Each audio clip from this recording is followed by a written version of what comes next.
It's already past midnight here. We have to close this deal tonight.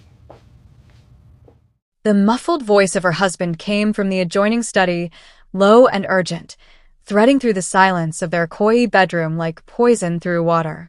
Aderonke Bello lay perfectly still, her body heavy with exhaustion and early pregnancy, one hand resting on the slight swell of her belly as she listened to Femi pace behind the closed door. His words drifted through the wall with crystalline clarity, each syllable a small blade finding its mark.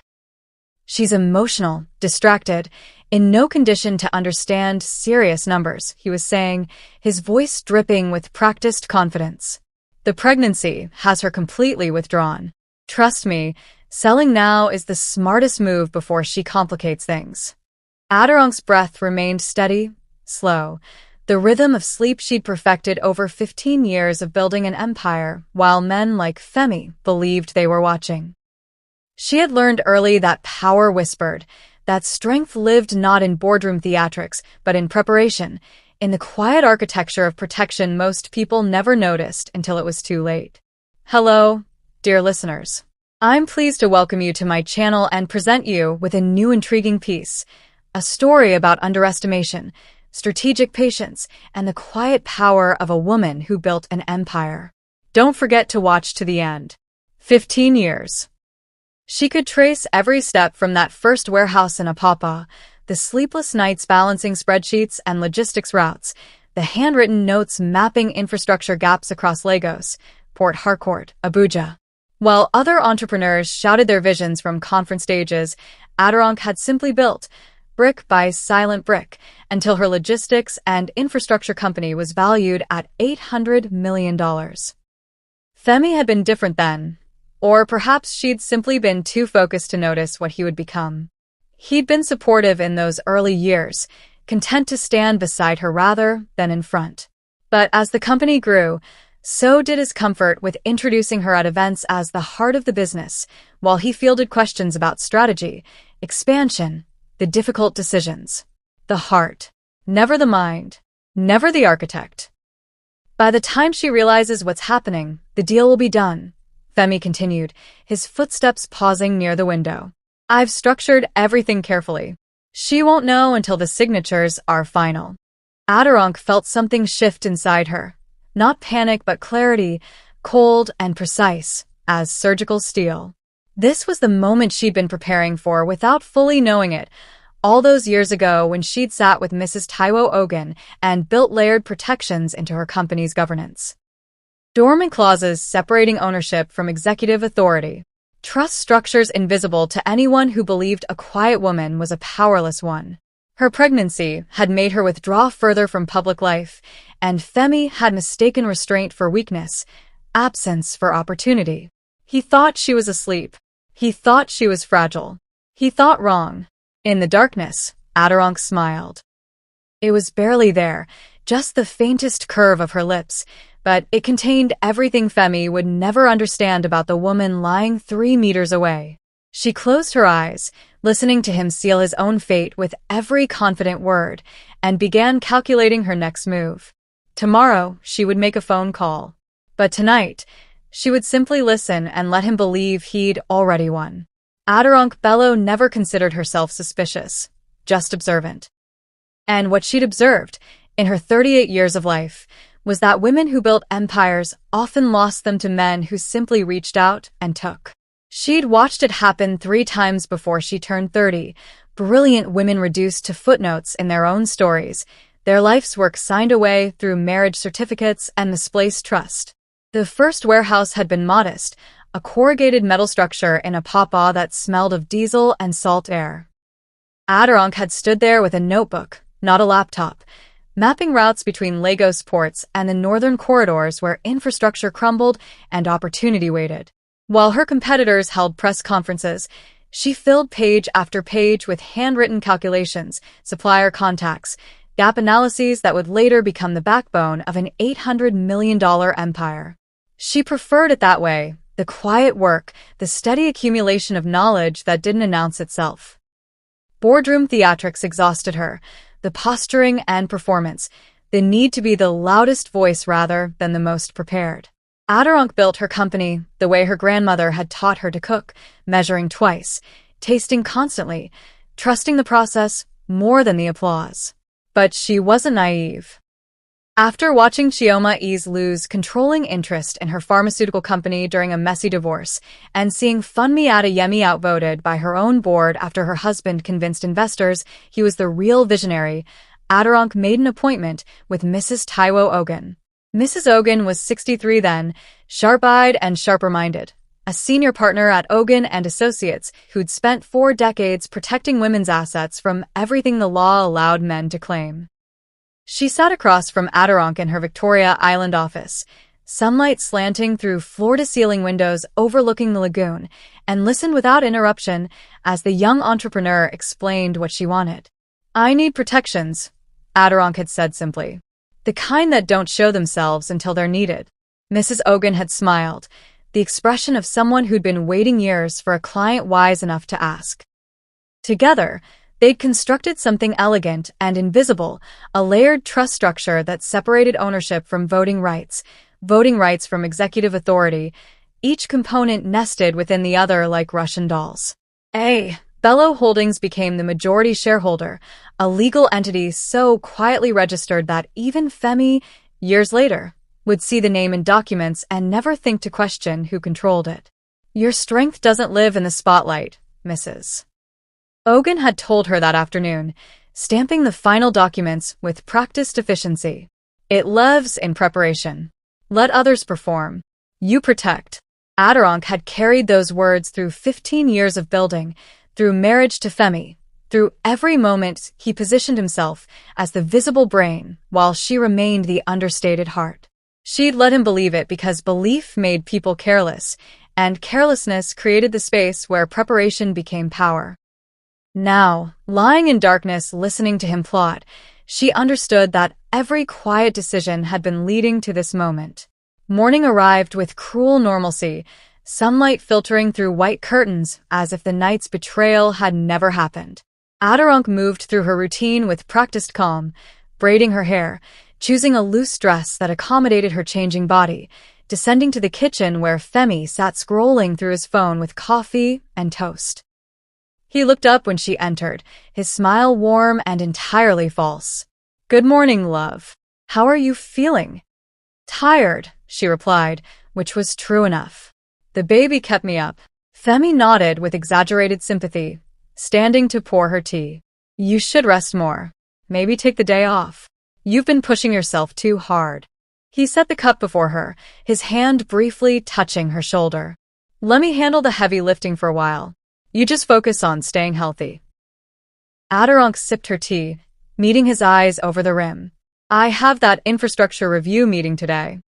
"Actually," Femi interjected smoothly, "I've already rescheduled it. Moved it to next week when you'll have more energy. I'll take the preliminary meeting today, get everything organized so you don't have to stress." She watched him butter his toast, confidence radiating from every gesture. The meeting he'd rescheduled was one she'd approved 3 months ago, with stakeholders she'd personally vetted. Now he was sliding into her seat as if it had always belonged to him, as if her pregnancy had finally given him permission to stop pretending.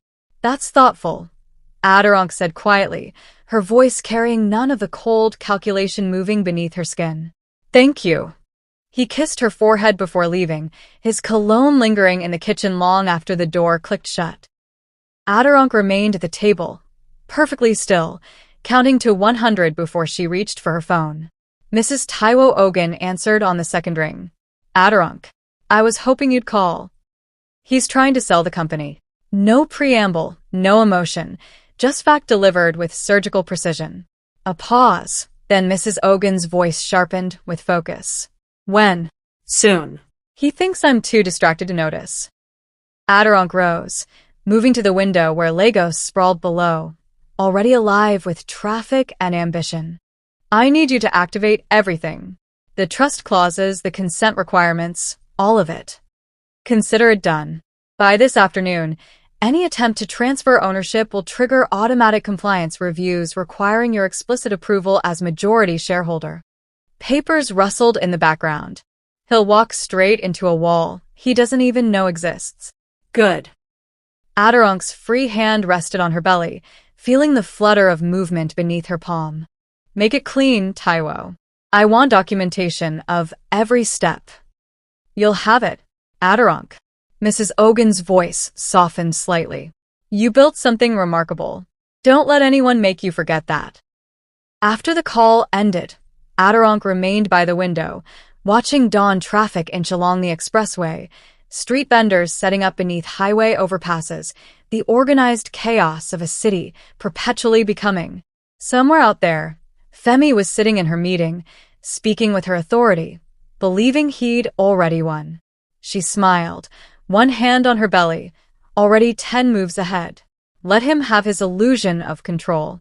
Reality would arrive soon enough. Femi Bello felt the satisfying weight of control as he leaned back in the leather chair of his borrowed office, phone pressed to his ear while Colonel Adebayo, the younger associate who worshipped him like a mentor, listened with appropriate reverence on the other end. The timing is perfect, Femi explained, his voice low and confident. Aderonke's completely withdrawn. Pregnancy has her emotional, unfocused. She barely asks about operations anymore. He paused, swirling the amber whiskey in his glass though it was barely noon. By the time she realizes what's happening, the deal will be done. Clean signatures, funds transferred, fait accompli. And she won't fight it? Colonel asked, uncertainty creeping into his tone. Femi laughed, the sound rich with certainty. Fight with what? She's brilliant with logistics, I'll give her that, but she's never understood the big picture. That's always been my role. He stood, moving to the window where Lagos sprawled below like a conquered territory. I've been protecting this company's interests for years while she buried herself in spreadsheets. Someone has to think strategically. What Femi didn't mention, what he'd convinced himself wasn't relevant, was that every strategic decision he'd claimed had originated from Aderonke's handwritten notes, her quiet analysis, her unglamorous preparation. He'd simply learned to present her ideas with more confidence, more theatrical flourish, until even he began believing they were his own. That evening, he met 3 friends at a private club in Victoria Island, the kind of establishment where deals were sealed over cognac and carefully curated discretion. The conversation turned, as Femi had carefully steered it, toward business and opportunity. You're looking particularly pleased with yourself, observed Tund, a banker who'd known Femi since university. Femi allowed himself a modest smile. Let's just say I'm positioning for significant growth. Sometimes you have to make difficult decisions to protect what you've built. The logistics company? Another friend asked. Our company, yes. Femi emphasized the possessive carefully. Aderonke's pregnancy has made certain things clear. She needs to focus on motherhood. Let me handle the business complexities. I'm negotiating terms that will secure our family's future, even if she's too emotional right now to see it. The men nodded with understanding, that particular masculine sympathy reserved for husbands burdened with wives who couldn't grasp larger visions. None of them asked why securing the family's future required selling the company without the founder's knowledge. None of them questioned why Femi spoke of protection while orchestrating betrayal. If you've ever watched someone dig their own grave with complete confidence, you understand the particular tragedy unfolding here. Sometimes the most dangerous illusion isn't what we believe about others, but what we believe about ourselves. Femi returned home late, loosened tie and satisfied expression, to find Aderonke reading in bed, one hand on her belly, her face serene in lamplight. She looked up when he entered, offering a small smile that he interpreted as docility rather than strategy. Good meeting, she asked softly. Very good, he replied, kissing her forehead with the benevolent affection of someone who believed he was saving her from herself. Everything's coming together perfectly. I'm glad, Aderonke said, returning to her book. Femi undressed and climbed into bed, asleep within minutes, dreaming of signatures and transfers and the vision he'd finally realized without his wife's limitations holding him back. He didn't notice Aderonke's faint smile in the darkness, didn't feel the noose tightening with every confident step he took toward what he believed was victory. The email arrived at Femi's inbox on a Tuesday afternoon, innocuous in its corporate formality. Subject line: compliance review required. Ownership verification. He opened it while half listening to a conference call, skimming the dense paragraphs with the distracted confidence of someone who believed he'd anticipated every obstacle. Due to the proposed transaction scope, the compliance officer had written, "We require explicit consent from all primary stakeholders, including the majority shareholder of record, A. Bello Holdings, controlling 67% of voting shares and final transfer authority." Femi frowned, searching his memory. Bello Holdings. He'd seen that name scattered throughout governance documents, buried in the architectural complexity of corporate structure that had always bored him.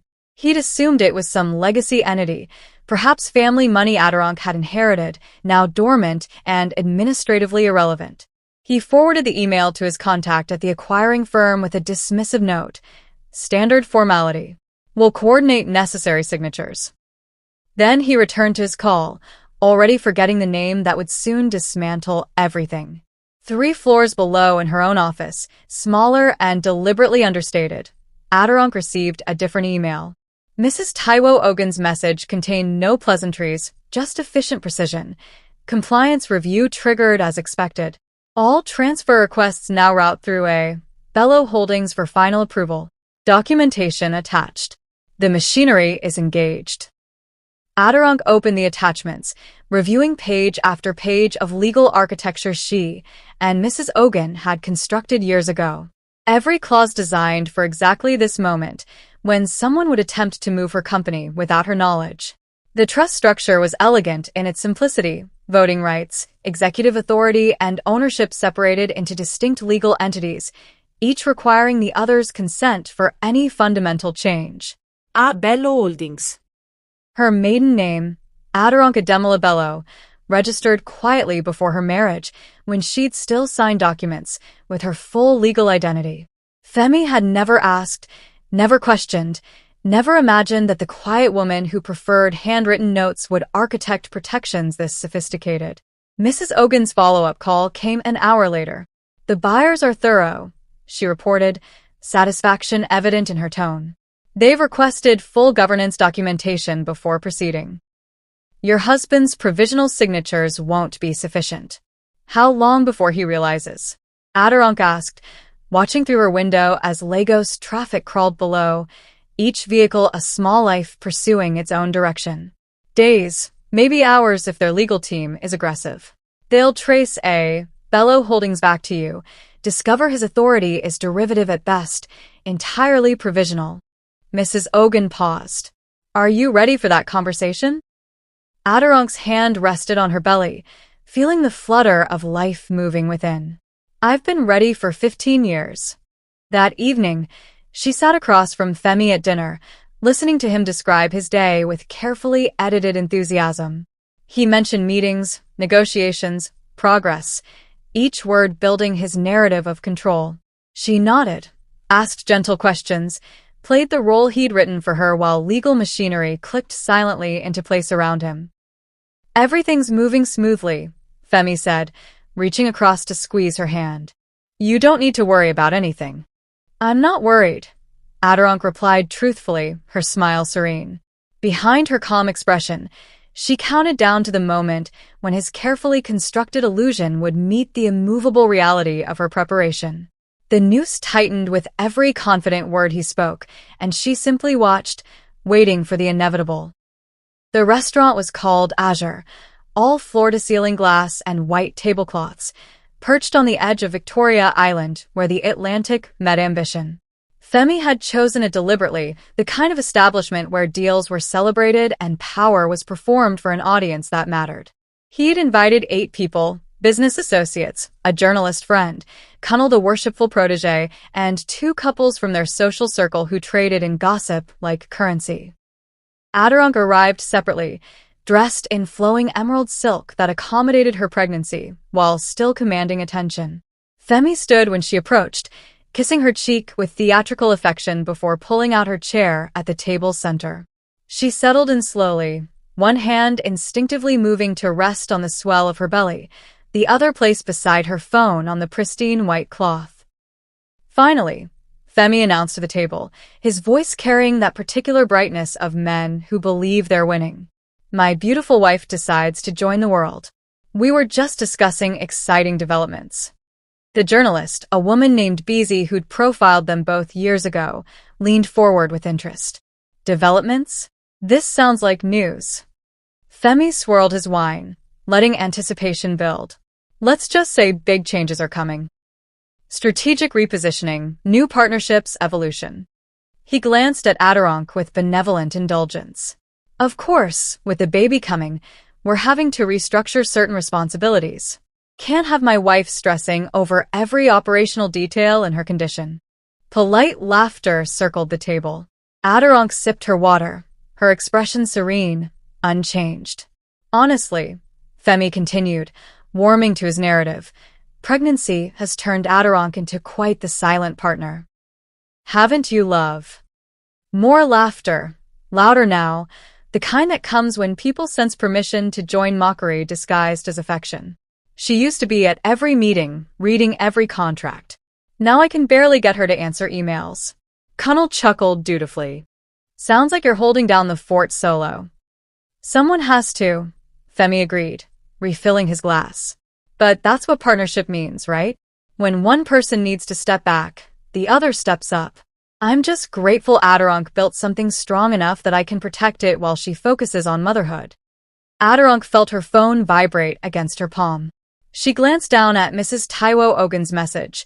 Buyer's legal team has requested emergency meeting. 9 a.m. tomorrow. They've discovered the authority issue. It's time. She looked up, meeting Femi's eyes across the table as he held court, describing visions and strategies that would never materialize, promises built on authority he'd never possessed. He was radiant in his confidence, backlit by floor-to-ceiling windows overlooking the dark Atlantic, surrounded by people who believed every word because he delivered them with such certainty. This was the moment Aderonke had chosen. Not confrontation, not here among witnesses and wine glasses. But perfect timing, the final night of his illusion before tomorrow's morning light exposed everything. She could have stopped him weeks ago, could have confronted him that first night when she'd heard his plotting through bedroom walls. But she'd waited, let him commit fully, let him boast and celebrate and surround himself with witnesses to his confidence. Tomorrow, the buyers would arrive expecting signatures. Tomorrow, Femi would walk into a boardroom and discover that the empire he'd been selling belonged entirely to the silent woman he dismissed. Tomorrow, every joke about her being a silent partner would crystallize into the precise irony it deserved. But tonight, she simply sat with one hand on her belly, feeling her daughter move within her, and smiled that faint, knowing smile as Femi toasted to futures he would never control. To new beginnings, he announced, raising his glass. To truth, Aderonke replied softly, her words lost beneath the chorus of agreement around her. Femi arrived at the office building at 8:45, 15 minutes early for what he believed would be his triumph. He'd chosen his best suit, navy with subtle pinstripes, and carried the leather portfolio Aderonke had given him 3 anniversaries ago. The morning was bright, Lagos humidity already building, but he felt cool and controlled as he rode the elevator to the 14th floor, where the signing was scheduled. The receptionist greeted him with professional neutrality. Good morning, Mr. Bello. They're waiting for you in conference room A. Waiting. The word should have warned him, but confidence made him careless. He straightened his tie, adjusted his portfolio, and pushed open the heavy glass door. The scene that greeted him erased every rehearsed word from his mind. The boardroom was glass-walled, flooded with morning light that seemed deliberately exposing. At the head of a long table sat Aderonke, not in the flowing maternity clothes she'd worn lately, but in a tailored cream suit that somehow accommodated her pregnancy while projecting absolute authority.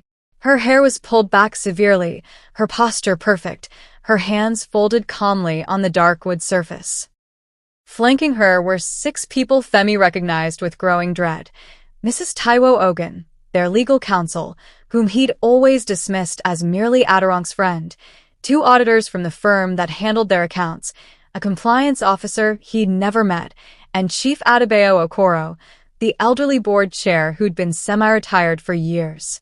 The potential buyers sat along one side of the table, their expressions careful and unreadable. Chief Okoro stood when Femi entered, his voice carrying the weight of 4 decades in Nigerian corporate law. "Mr. Bello, please sit." He gestured to a chair at the far end of the table, as far from Aderonke as the room allowed. "We have matters to discuss before any signatures are considered." Femi's mouth went dry. "I don't understand.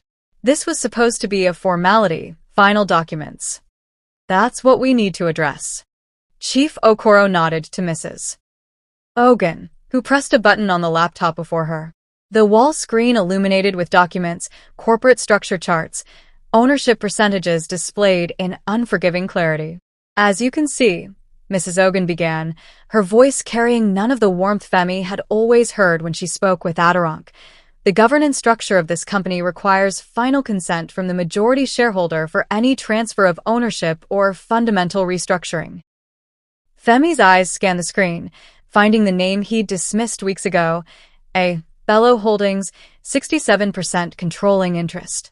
"That's a formality," he said, hearing his voice thin and desperate. "Obviously, I have authority to." "You don't." Aderonke spoke for the first time, her tone quiet but absolute.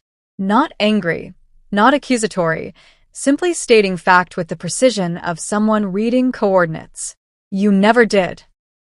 The screen changed, showing signature authorities, provisional executive powers that required majority shareholder approval for any action beyond day-to-day operations. Every document Femi had signed in the past 2 weeks was marked with a red notation. "Provisional, requires final authority consent." Bello Holdings, one of the buyers said slowly, "is registered to Aderonke Bello. Your wife is the sole owner and final authority." Femi looked at Aderonke, seeing her clearly for perhaps the first time in years. She wasn't fragile, wasn't distracted, wasn't the silent heart to his brilliant brain. She was the architect who'd built protections he'd been too arrogant to notice, the founder who'd watched him attempt to steal what was never his to take. "You knew," he whispered. "All along. You knew what I was doing." "I heard you that first night," Aderonke replied calmly, one hand moving to rest on her belly.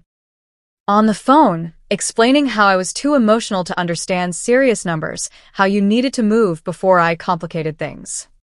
She paused, letting his words hang in the air like evidence. "I've known exactly what you were doing, Femi. I simply chose to let you finish." Chief Okoro cleared his throat. "Additionally, your attempt to bypass governance protocols has triggered automatic review of your executive privileges. As of this morning, those privileges are suspended pending investigation into corporate misconduct." The room felt airless. Femi gripped the edge of the table, watching his carefully constructed reality disintegrate like paper in water. "Aderonke, please. We can discuss this privately. This is between us." No. Her voice remained steady, almost gentle in its finality. "This is about trust, and trust requires transparency. You try to sell a company behind its founder's back. That's not a private matter. That's a fundamental breach of everything leadership requires." She looked at the buyers then, her expression softening slightly. "I apologize for wasting your time. As you can see, there is no deal to finalize." One of the buyers, a woman in her 50s with sharp eyes, leaned forward. "Mrs. Bello, we're still very interested in partnership. Perhaps under different terms, with proper governance." Aderonke smiled, the first genuine warmth she'd shown since Femi entered. "Perhaps. But with ethical leadership that prioritizes transparency. I'm happy to discuss that separately." Femi stood abruptly, his chair scraping against polished floor. "This is insane. I built this company with you. I've given years." "You've given performance," Aderonke interrupted quietly. "I gave preparation. There's a difference."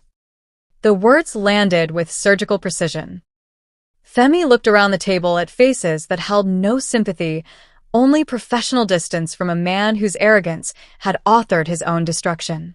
He wanted to rage, to argue, to demand the power he believed was his, but the documents on the screen told a story his voice couldn't rewrite. Mrs. Ogan slid a folder across the table toward him. "You have two options, Mr. Bello. Resign quietly with a standard separation package, or we proceed with formal misconduct proceedings. The choice is yours, but it needs to be made today." Femi's hands trembled as he reached for the folder. Inside were resignation papers, already prepared, waiting only for his signature. The same signature that had meant nothing when he'd tried to sell what was never his. He looked at Aderonke one final time, searching for something: regret, hesitation, the woman he'd underestimated into oblivion. But she simply sat with one hand on her belly, her expression serene, already thinking past this moment to whatever she'd been planning while he'd been performing. "I'll resign," he said finally, the words ash in his mouth. "A wise choice," Chief Okoro replied. As Femi signed the papers with shaking hands, Aderonke remained perfectly still, watching the signature that ended his authority with the same calm attention she'd given everything he'd said and done for weeks. She'd allowed him every step, every confident word, every celebration of a victory that existed only in his imagination. And now, in this glass-walled room with morning light exposing everything, the truth settled like judgment. Power didn't need to shout, patience wasn't passivity, and sometimes the greatest justice was simply allowing people to fall into the traps they set for themselves. The resignation took effect immediately. By noon, security personnel stood outside Femi's office. Not threatening, just present, as he emptied 15 years into cardboard boxes that suddenly seemed inadequate for containing what he believed was his legacy. Aderonke didn't watch. She'd returned to her own office 3 floors down, the smaller space she'd always preferred with its view of Lagos Lagoon rather than the city's aggressive skyline. Mrs. Taiwo Ogun had offered to stay, to provide support or witness or whatever the moment required, but Aderonke had declined with a small shake of her head. "I need to sit with this quietly," she'd said. "Alone." Now she stood at the window, one hand on the glass, feeling the heat radiating through despite the air conditioning's constant hum. Below, the lagoon stretched gray-green toward the horizon, fishing boats cutting white lines through water that had witnessed centuries of arrivals and departures. The city sprawled around it, relentless in its becoming, indifferent to individual dramas playing out in glass towers. Her phone buzzed with a message from the lead buyer, the woman with sharp eyes who'd seen past Femi's collapse to the opportunity beneath. "Can we schedule a call this week? Very interested in discussing the maternal health infrastructure expansion you mentioned. Different vision, ethical foundation. This is what we want to invest in." Aderonke smiled faintly. The expansion had been her plan for 18 months, detailed in notebooks Femi had never thought to read, a network of logistics and healthcare access points designed to support pregnant women across Nigeria's urban and rural divide. She'd been waiting for the right partnership, the right moment, the right alignment of resources and vision. Now, somehow, Femi's attempted theft had cleared the path for exactly what she'd been building toward. 3 floors above, Femi sealed the last box with tape that screeched in the silence. His hands moved mechanically, disconnected from the thoughts circling his mind like vultures. The photos came down. Him at conferences, at ribbon cuttings, always positioned slightly in front of Aderonke, who smiled her quiet smile in the background. He thought those images told the story of his importance. Now they looked like evidence of his delusion. Connell appeared in the doorway, uncertain and young. "Mr. Bello, I just heard. I don't understand what happened." Femi looked at his protégé, seeing the worship beginning to curdle into confusion. "I underestimated my wife," he said simply. "Don't make that mistake with anyone you work with. Silence isn't weakness. It's often strategy." The words tasted like ash, like wisdom arriving too late to save him from himself. Security escorted him out through the side entrance, sparing him the main lobby where colleagues might witness his departure. The boxes went into his car trunk, his access card surrendered at the desk, his name already being scrubbed from email signatures and org charts. By tomorrow, it would be as if he'd never held the authority he'd believed defined him. Aderonke felt rather than heard when he left the building, some shift in the air pressure or energy that signaled his absence. She turned from the window, moving to her desk where the notebooks waited. Years of planning, preparation, the quiet architecture of everything she'd built while others performed. Mrs. Taiwo Ogun called as afternoon light slanted golden through the windows. "How are you feeling?" "Tired," Aderonke admitted, sinking into her chair. "But clear. Is that strange? I thought I'd feel angrier or sadder, or something more dramatic." "You feel balanced," Mrs. Ogun replied, "because you didn't act from emotion. You acted from principle, from protection of what you built. That's not vengeance, Aderonke. That's consequence." The words settled into place like the final piece of a puzzle Aderonke hadn't known she was solving. Consequence, not vengeance. She hadn't destroyed Femi out of rage or hurt. She'd simply allowed his actions to meet their natural conclusion, the reality that arrogance and betrayal eventually encounter when they run into preparation. "The buyers want to move forward," Aderonke said, "with the maternal health expansion. Better terms, better vision than anything Femi was negotiating." "Of course they do.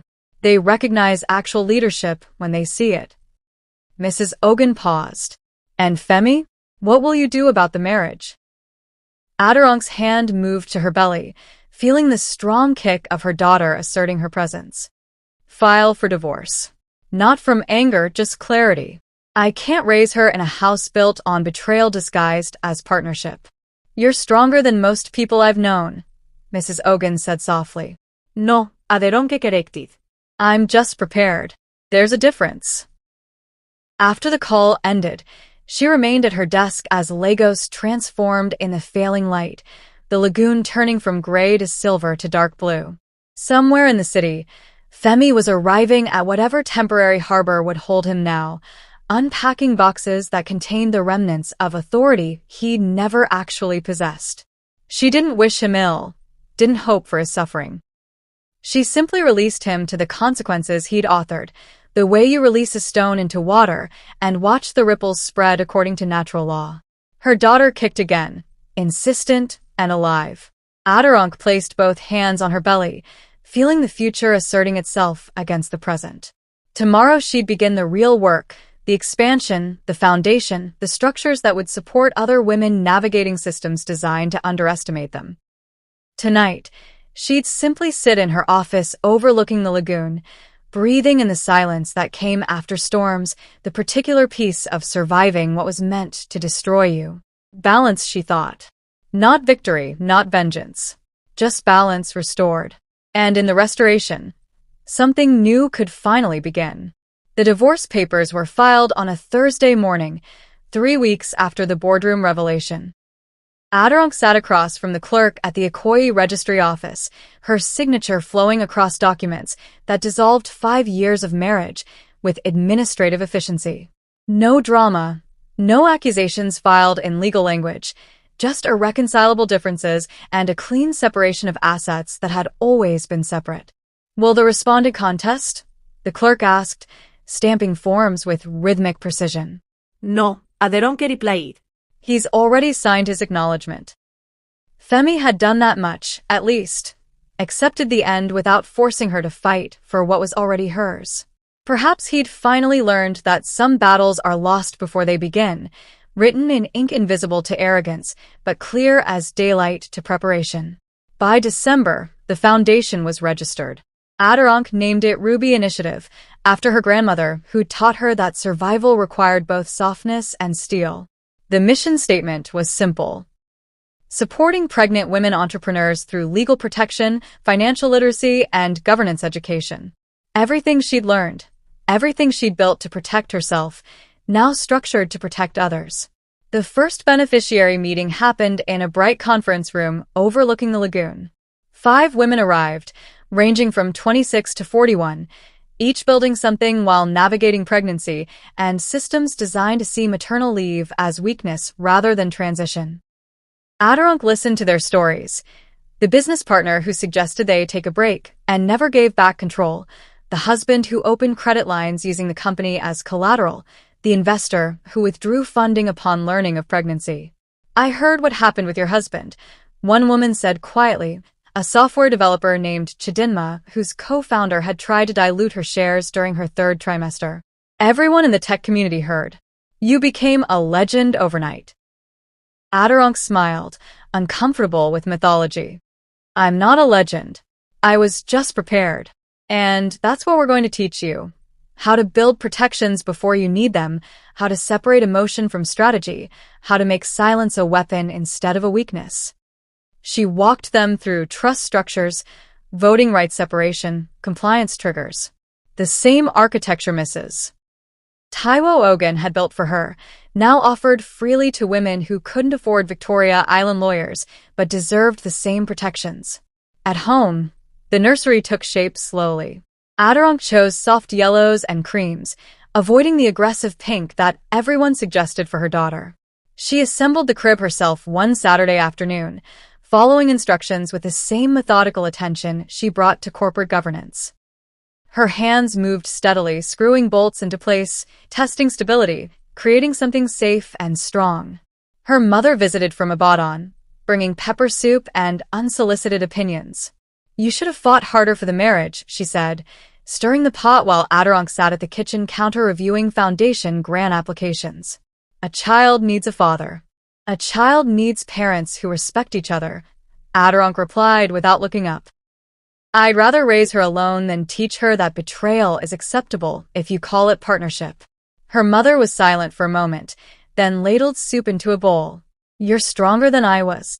No, Mama. "I just had different options. That's what I'm trying to build. Options for other women." The prenatal appointments became weekly rituals. Aderonke lay on the examination table watching her daughter move on the ultrasound screen, marveling at the stubborn heartbeat, the kicks that announced personality before birth. Dr. Okafor, who delivered half of Lagos's elite children, smiled at the monitor. "She's healthy, strong. Takes after her mother, I think." "I hope she takes after my grandmother," Aderonke said softly. She knew how to survive anything. By February, her belly had grown impossible to hide, magnificent in its announcement of life. She moved through the office with new gravity, literally and figuratively, and found that motherhood somehow amplified her authority rather than diminishing it. The buyers had finalized terms on the maternal health expansion. Construction began on the first clinic in Ajagunal, designed to provide prenatal care and business mentorship in the same space. "You're building something remarkable, Mrs. Taiwo Ogun told her during one of their regular strategy sessions. "Not just the foundation, but a model. Proof that protecting yourself doesn't make you cruel, it makes you capable of protecting others." March arrived with the heavy rains that turned Lagos into an obstacle course of flooding and traffic. Aderonke worked from home more often, her energy waning as her due date approached. She spent afternoons in the nursery, reading business journals aloud to her daughter, playing music that ranged from Fela Kuti to Mozart, preparing her for a world that would try to underestimate her the same way it had underestimated her mother. One evening, she received an unexpected email. The subject line read simply, "I'm sorry." It was from Femi. She almost deleted it without reading, then curiosity won. The message was brief, surprisingly honest. "I've had months to think about what I did. I don't expect forgiveness, but I want you to know I finally understand. You weren't silent because you were weak. You were silent because you were 10 steps ahead. I hope our daughter inherits your strategy, not my arrogance. I hope she knows what I learned too late, that the quietest person in the room is often the most dangerous. Be well, Aderonke." She read it twice, felt something shift and settle, then archived it without responding. Some apologies deserved acknowledgement only through silence, the same silence that had protected her when words would have warned him. April 10th arrived with the kind of humidity that made breathing feel like swimming. Aderonke woke at 3 a.m. with contractions that felt like her body rearranging itself at the cellular level. She timed them methodically, packed her hospital bag, called her mother and Mrs.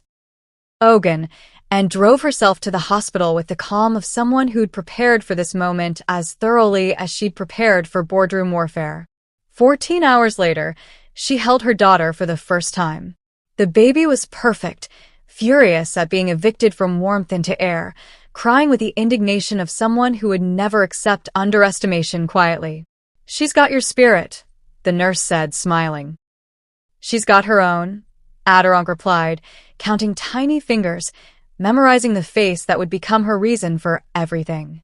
She named her Ruby Aderonke Bello, carrying forward the grandmother who taught her survival, the maiden name that held her true power, the married name she'd soon legally shed but that marked where her daughter came from.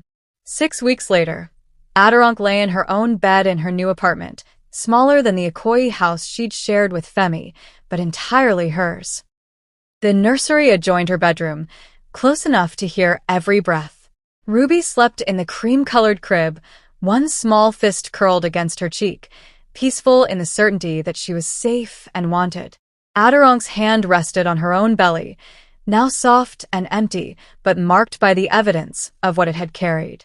Through the window, Lagos hummed its eternal song, the city that never quite slept, always becoming something new. She thought about the Foundation's 5 beneficiaries, now 8, soon to be 12. She thought about the clinic under construction, the expansion moving forward, the quiet architecture of protection she was building for women who would come after. The night Femi had plotted to sell her company felt like another lifetime, though only months had passed. She remembered lying in bed then, hearing his voice through the wall, feeling betrayal crystallize into strategy. Now she lay in different bed, in different space, holding different peace.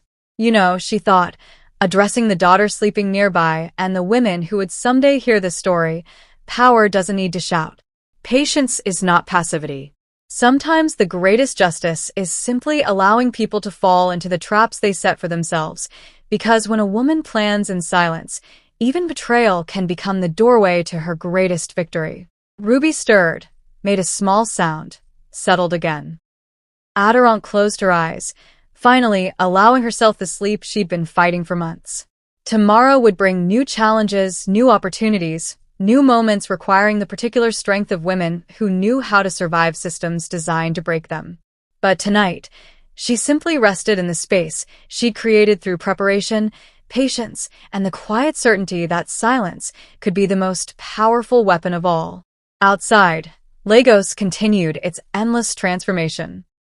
Inside, a mother and daughter slept, building toward futures written in ink invisible to those who never learned to read beyond performance, who mistook quiet for weakness, who never understood that sometimes the most dangerous person in any room is the one who smiles and says nothing at all. And in that silence, everything necessary had already been said.